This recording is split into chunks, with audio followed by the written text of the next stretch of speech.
Amados irmãos, que a graça e que a paz do nosso Senhor Jesus Cristo seja com cada um de vocês que nos ouvem.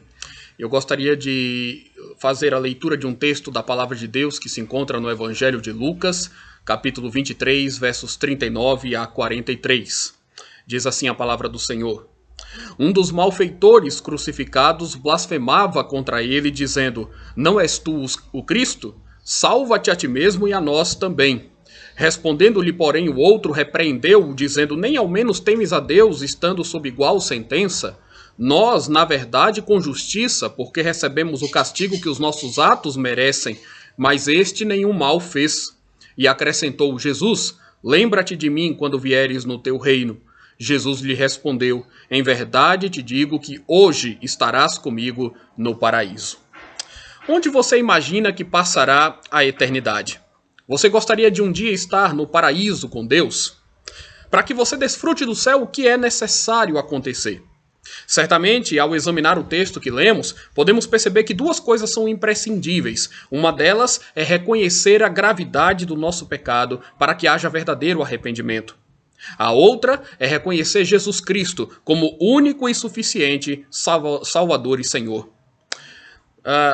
Vejamos como esses dois aspectos são aqui colocados. Notem como às vezes as pessoas perguntam por que coisas ruins acontecem a pessoas boas e inocentes. Essa é uma pergunta comum de se ouvir quando algo lamentável ocorre a alguém a quem nós amamos, ou a alguém que adota um comportamento que aos nossos olhos é considerado moralmente correto ou socialmente admirável. Mas ao ler as Escrituras da maneira mais correta, nós vamos aos poucos percebendo que essa pergunta, que alguns usam até mesmo para questionar a justiça ou a própria existência de Deus, apresenta um grande equívoco e que na verdade ela não faz sentido algum. Isso porque, por mais virtuosos que nós sejamos, somos indiscutivelmente culpados e não temos absolutamente nenhum mérito diante de Deus.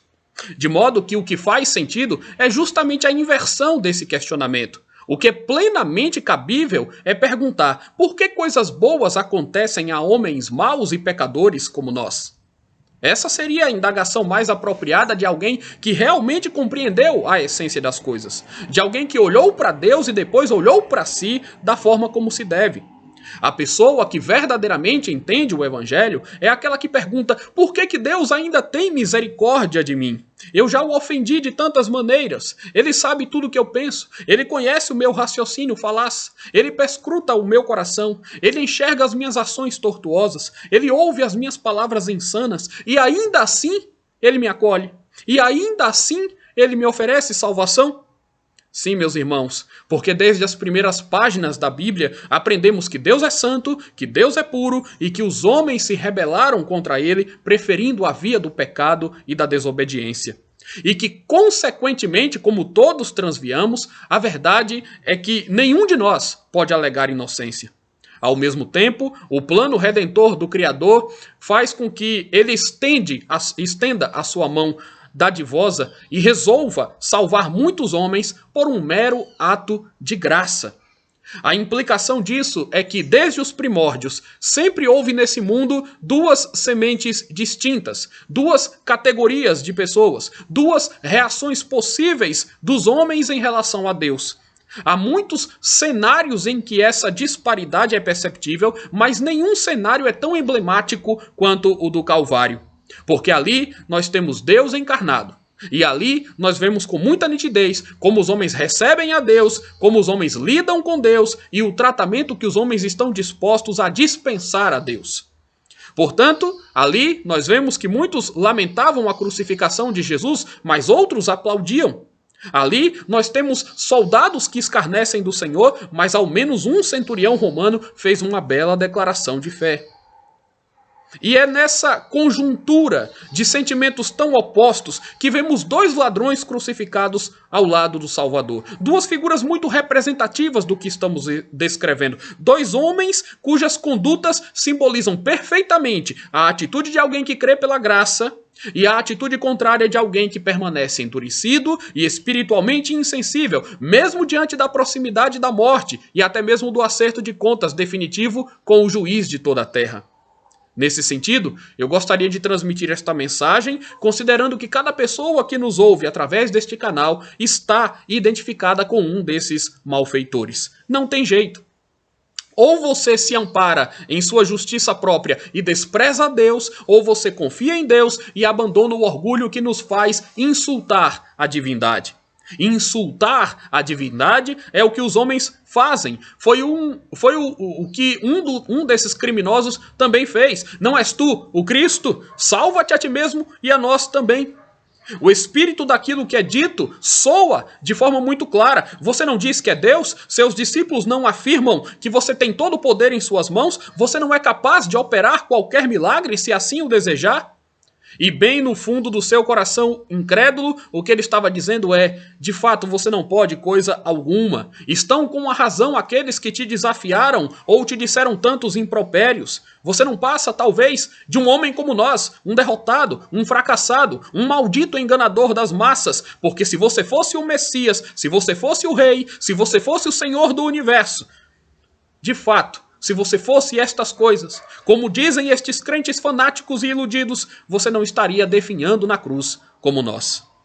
Esse ladrão impenitente fez coro com todos aqueles que anteriormente já tinham zombado do Senhor. Fez coro com as autoridades presentes que, de acordo com o verso 35, diziam: salvou os outros, a si mesmo se salve, se de fato é o Cristo de Deus, o escolhido. Fez coro com os guardas que, depois de lhe darem vinagre a beber, conforme se vê no versículo 37, disseram: se és tu o rei dos judeus, salva-te a ti mesmo. Mateus ainda acrescenta que alguns diziam: desça da cruz e creremos nele. Confiou em Deus, pois venha livrá-lo agora, se de fato lhe quer bem. A questão fundamental é que muitos se dirigem a Deus desta exata maneira até hoje. Se não fazem explicitamente usando de palavras torpes e blasfemas, o fazem na quietude dos seus corações empedernidos ou no menear das suas cabeças relutantes a cada momento em que ouvem falar de Cristo. No âmago do seu ser, eles pensam: se Deus fosse tudo isso que dizem, se Deus estivesse realmente preocupado conosco, se Deus fosse mais do que um mero amigo imaginário incutido em mentes frágeis, o mundo não seria um lugar tão inóspito e violento, não haveria tanta dor e sofrimento, a maldade e a miséria certamente seriam exterminados por completo.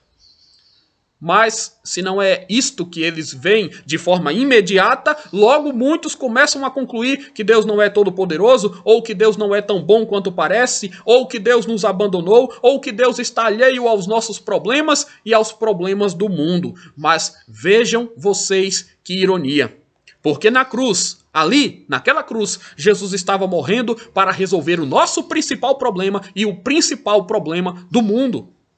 O ladrão que vociferava contra Jesus deixou de perceber que o seu principal problema não era sangrar até a morte naquele madeiro.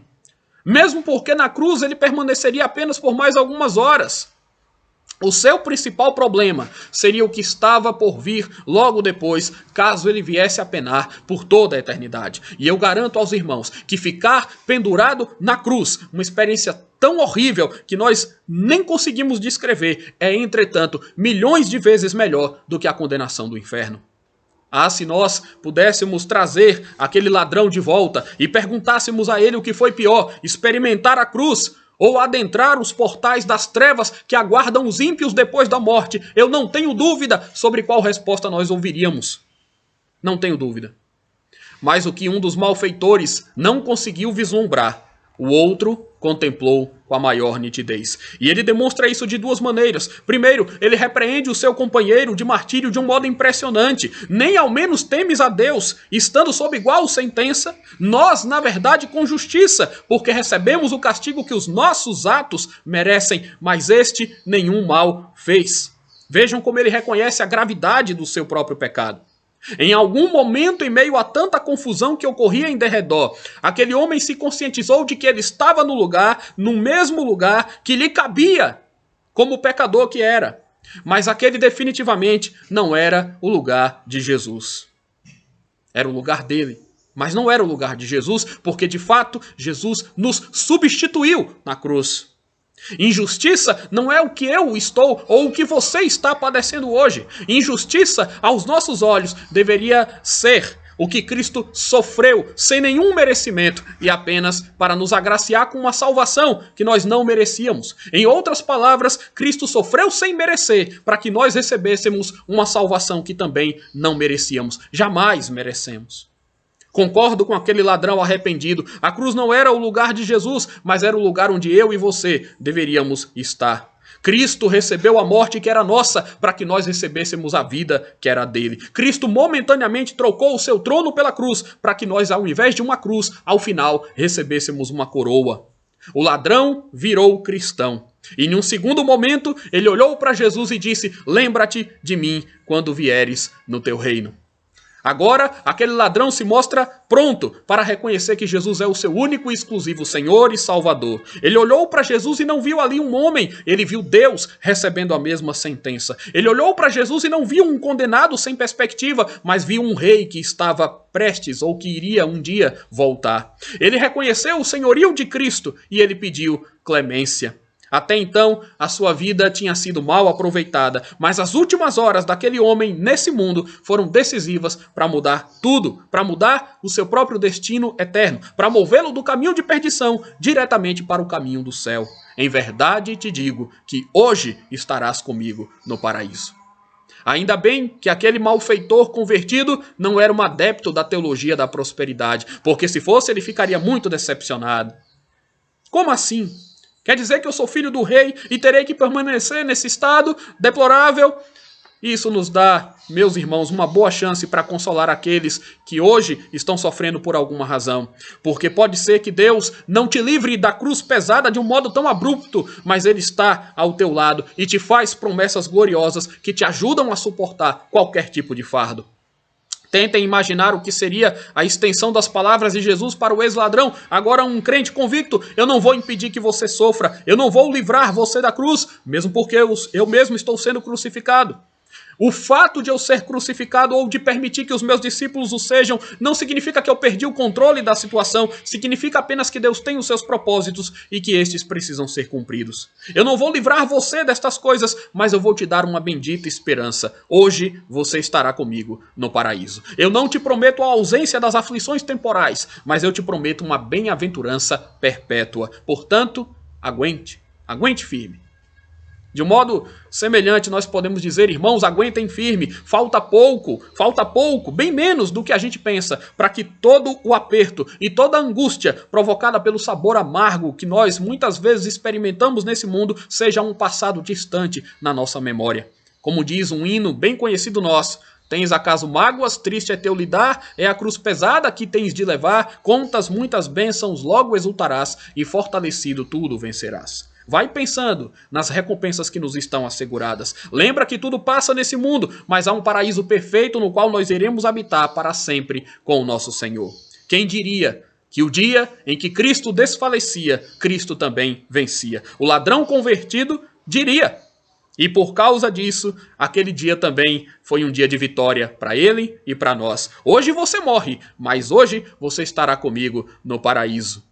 E quanto à pergunta por que coisas ruins acontecem a pessoas boas e inocentes, eu quero dizer que em toda a história e também no nosso texto, eu só enxergo uma pessoa boa e inocente recebendo uma punição imerecida. Os outros dois ladrões que estavam ali, todos nós e todo o restante da humanidade, todos transgrediram e todos merecem a morte. E quanto às perguntas, onde você imagina que passará a eternidade? Ou você gostaria de estar num paraíso com Deus? O que nos resta é pensarmos na Páscoa e no sacrifício do Cordeiro e dizer: os nossos atos merecem o castigo. O que nos resta é nos humilharmos e rogarmos ao Senhor que se lembre de nós. E assim, perdoados e reconciliados com Deus, nós ouvirmos Jesus dizer: talvez não hoje, nem amanhã, mas um dia e dentro em breve estarás comigo no paraíso. Que Deus nos abençoe.